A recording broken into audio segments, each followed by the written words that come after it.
कार्य के आधार पर घर को मुख्यतः कितने क्षेत्रों में बांटा जा सकता है?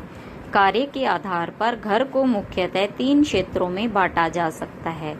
जैसे एकांत क्षेत्र, जिसमें क्या आते हैं सोने का कमरा, बाथरूम और पूजा का कमरा।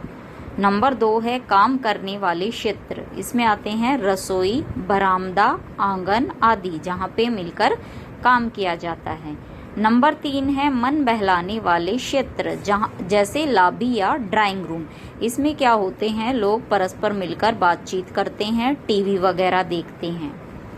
अगला प्रश्न है प्रकाश के कृत्रिम साधन कौन कौन से हैं?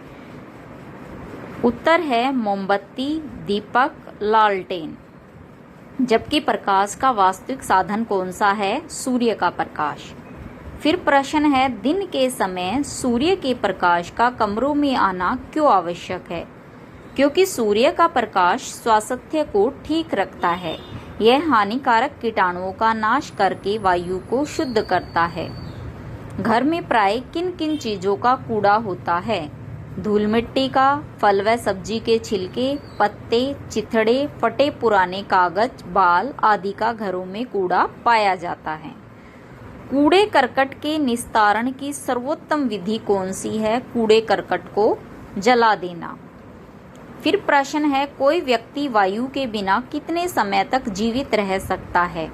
व्यक्ति 3 मिनट से अधिक वायु के बिना जीवित नहीं रह सकता। वायु के विभिन्न अंशों के बारे में बताइए। अब जो वायु है उसमें ऑक्सीजन लगभग 21% होती है, नाइट्रोजन लगभग 79%, जिसे 79% बोला जाता है, होती है। कार्बन डाइऑक्साइड 0.03% होती है। फिर प्रश्न है अशुद्ध वायु के अंशों के बारे में बताइए। अशुद्ध वायु में ऑक्सीजन की मात्रा कम हो जाती है व कार्बन डाइऑक्साइड की मात्रा बढ़ जाती है, जबकि ऑक्सीजन हमारे सांस लेने के लिए जरूरी होती है। तो अशुद्ध वायु में ऑक्सीजन 16.5%, नाइट्रोजन 78.79%, कार्बन डाइऑक्साइड 4.5% होती है।